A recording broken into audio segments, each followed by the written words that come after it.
Banyak orang datang kepada Tuhan untuk mengklaim supaya Tuhan memenuhi keinginannya. Ingat saudara, jangan kita klaim Tuhan untuk memenuhi keinginan kita, tapi mari kita klaim diri sendiri. Adakah kita melakukan keinginan Tuhan di dalam kehidupan ini? Saudara, ketika kita datang memohon petunjuk kepada Tuhan, Tuhan punya tatanan, Tuhan punya cara, Tuhan punya prosedur di dalam menolong saudara dan menolong saya. Dan kita harus mengikuti prosedur tersebut. Sama seperti janda tersebut. Dia mengharapkan mujizat, tetapi Nabi Elisa mengajarkan kepada janda ini. Dia punya tatanan, dia punya cara yang harus diikutin. Dan apa yang dilakukan oleh Nabi Elisa? Bahwa wanita ini ditanya apa yang dia punya. Yang dia jawab dia tidak punya apa-apa. Bahkan sebuah buli-buli minyak itu dianggap tidak ada harganya sama dia. Karena dia berkata dia tidak punya apa-apa.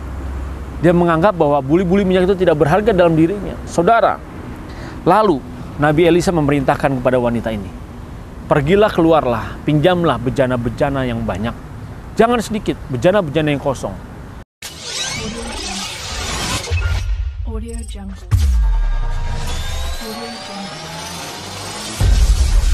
Audio Jungle. Shalom saudara yang dikasihi oleh Tuhan Yesus Kristus, dimanapun saudara berada saat ini. Salam transformasi.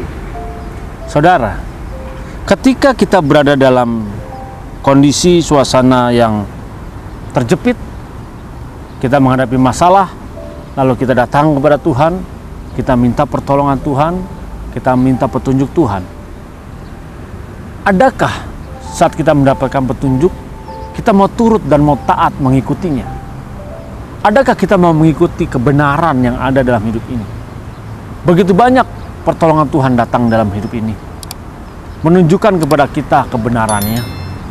Tapi berapa banyak dari kita yang melakukan kebenaran tersebut?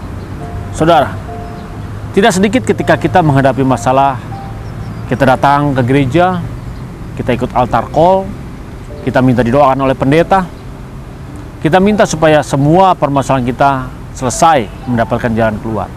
Tetapi ketika kita didoakan dan berdoa, lalu Tuhan memberikan petunjuk mengarahkan kita, apakah kita mau mengikutinya? Apakah kita mau mentaatinya? Begitu banyak orang memenuhi keinginan dirinya sendiri ketika dia datang kepada Tuhan, berharap supaya permasalahannya selesai dalam seketika. Kalau kita belajar dari kisah seorang janda dari para nabi yang ada pada saat itu, yang terambil dari 2 Raja-Raja 4 ayat 2, di mana dia datang kepada Nabi Elisa, di mana dia menghadapi suatu suasana, situasi terlilit permasalahan ekonomi yang begitu berat, sampai anaknya saja, keturunannya mau diambil menjadi budak dari penagih hutang tersebut. Ini menggambarkan suasana sudah mencapai puncak, dia tidak lagi sanggup untuk membayarnya, saudara. Dia berharap Nabi Elisa memberikan jalan keluar, tapi memang betul, Nabi Elisa memberikan petunjuk. Tetapi adakah wanita ini mau mengikuti petunjuknya? Saudara, mari kita lihat firman-Nya. Firman yang terambil dari 2 Raja-Raja 4 ayat 2 sampai 3. Jawab Elisa kepadanya, apakah yang dapat kuperbuat bagimu?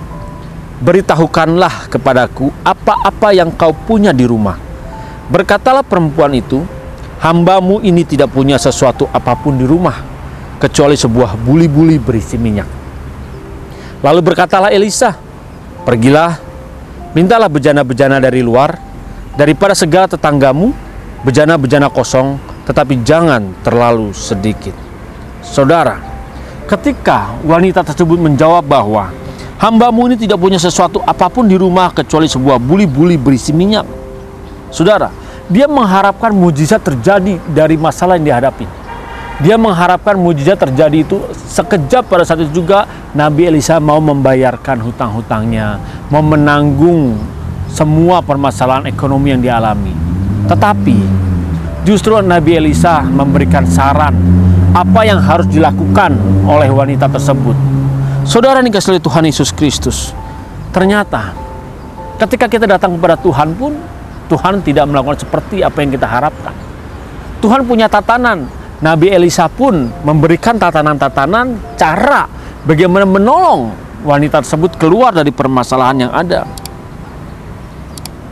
Tidak sedikit dari kita tidak mau mengikuti tatanan yang ada. Kita punya instan, Kita datang kepada Tuhan, kita klaim, kita berdoa bahwa setiap permasalahan kita bisa selesai di dalam nama Tuhan Yesus Kristus. Hutang kita dibayarkan oleh Tuhan di dalam nama Tuhan Yesus Kristus. Ini yang sering kita lakukan. Berapa banyak orang Kristen pada masa kini melakukan klaim. Selalu mengklaim Tuhan seperti asuransi. Mengklaim Tuhan di sana sini. Mengklaim Tuhan supaya bayarin hutangnya. Mengklaim Tuhan supaya menyelesaikan permasalahan ekonomi yang ada. Saudara yang dikasihi Tuhan Yesus Kristus, ketika menghadapi hal seperti ini, banyak orang datang kepada Tuhan untuk mengklaim supaya Tuhan memenuhi keinginannya. Ingat saudara, jangan kita klaim Tuhan untuk memenuhi keinginan kita, tapi mari kita klaim diri sendiri. Adakah kita melakukan keinginan Tuhan di dalam kehidupan ini? Saudara, ketika kita datang memohon petunjuk kepada Tuhan, Tuhan punya tatanan, Tuhan punya cara, Tuhan punya prosedur di dalam menolong saudara dan menolong saya. Dan kita harus mengikuti prosedur tersebut. Sama seperti janda tersebut. Dia mengharapkan mujizat, tetapi Nabi Elisa mengajarkan kepada janda ini. Dia punya tatanan, dia punya cara yang harus diikutin. Dan apa yang dilakukan oleh Nabi Elisa? Bahwa wanita ini diminta, ditanya apa yang dia punya. Yang dia jawab dia tidak punya apa-apa. Bahkan sebuah buli-buli minyak itu dianggap tidak ada harganya sama dia. Karena dia berkata dia tidak punya apa-apa. Dia menganggap bahwa buli-buli minyak itu tidak berharga dalam dirinya. Saudara, lalu Nabi Elisa memerintahkan kepada wanita ini, pergilah, keluarlah, pinjamlah bejana-bejana yang banyak. Jangan sedikit, bejana-bejana yang kosong. Di sini Nabi Elisa mengajarkan secara tidak langsung kepada wanita ini, kepada janda tersebut, supaya dia mau bekerja, dia mau berusaha. Nabi Elisa melihat dan menuntut, memohon, mengharapkan si perempuan ini taat mengikuti aturan-aturan yang ada, taat mengikuti petunjuk yang ada. Saudara yang dikasihi oleh Tuhan Yesus Kristus, Nabi Elisa juga menyadari bahwa janda ini mengharapkan mujizat terjadi seketika tanpa dia harus bersusah payah, tetapi itu tidak terjadi. Justru Nabi Elisa mengajarkan bahwa dia harus bekerja, meminjam bejana-bejana dari sana. Dia harus menyadari segala situasi yang dia hadapi di dalam kehidupan ini. Saudara yang dikasihi oleh Tuhan Yesus Kristus, apa yang dihadapi oleh wanita ini? Dia berharap mujizat terjadi. Tetapi suasana yang ada pada saat itu, situasi pada saat itu mengajarkan wanita tersebut supaya dia hidupnya berubah. Cara hidupnya, pola berpikirnya itu berubah. Saudara, begitu pula dalam kehidupan kita. Ketika suasana yang tidak menyenangkan terjadi dalam kehidupan ini, lalu kita berdoa sama Tuhan minta mujizat, boleh dikata rasanya seperti seakan-akan Tuhan tidak mendengar doa kita. Seperti seakan-akan Tuhan tuh berdiam diri dan tidak mau melakukan mujizat untuk masalah kita. Perlu kita menyadari dan merenungkan bahwa itu semua diizinkan Tuhan. Suasana yang terjadi, situasi yang terjadi, bahwa Tuhan menggunakan semua itu untuk membentuk cara hidup kita, membentuk gaya hidup kita. Karena segala suasana yang dipakai oleh Tuhan pada saat itu, Tuhan turut bekerja di dalamnya supaya mendatangkan kebaikan bagi saudara dan saya. Saudara, inilah yang harus kita taatin. Ketika kita menghadapi masalah yang sulit, kita harus bertahan. Ketika kita membaca firman Tuhan yang terambil di 2 Raja-Raja 4 ayat 3 ini, di mana di sini mengajarkan kepada janda tersebut supaya dia berusaha untuk meminjam kepada tetangganya bejana-bejana yang kosong. Berapa banyak dari kita pada saat ini, ketika kita menghadapi kesulitan, kita datang kepada orang lain, kita datang kepada tetangga-tetangga kita. Kita bukan meminjam bahan untuk kita berjuang berusaha, tetapi kita meminjam uang supaya memenuhi kebutuhan kita, menyenangkan kebutuhan kita, supaya masalah kita selesai. Padahal sebenarnya tidak selesai. Karena ketika kita meminjam, kita pun harus mengembalikannya, dan di situ tidak selesai. Apa yang diajarkan Nabi Elisa? Justru wanita ini harus datang meminjam bejana yang kosong. Dia harus meminjam supaya wanita ini mau bekerja, mau berusaha. Intinya, adakah janda ini mau menuruti apa yang dikatakan oleh Nabi Elisa?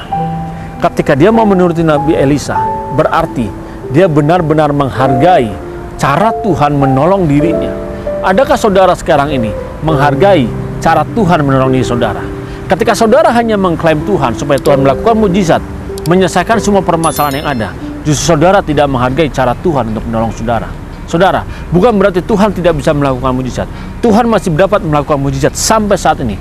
mujizat itu memang masih ada. Tetapi adakah orang yang mau menerima mujizat tersebut, dibentuk hidupnya, dibentuk caranya, dibentuk pola pikirnya? Saudara, mujizat masih tetap ada, tetapi adakah dari saudara saat ini yang mau memberikan diri untuk menerima kondisi, menerima keadaan, supaya dibentuk melalui situasi yang tidak menyenangkan tersebut, sehingga kita siap untuk menerima dan melihat pertolongan, jalan keluar yang dari Tuhan? Saudara yang dikasihi Tuhan Yesus Kristus, ketika kita mau taat pada kebenaran, kita belajar mengikuti dan menyenangkan hati Tuhan. Jadi mulai hari ini, ingat saudara, jangan klaim Tuhan untuk melakukan keinginan kita, tapi klaimlah diri saudara dan diri kita sendiri masing-masing. Apakah kita sudah melakukan keinginan Tuhan di dalam kehidupan kita? Tuhan Yesus Kristus memberkati. Salam transformasi.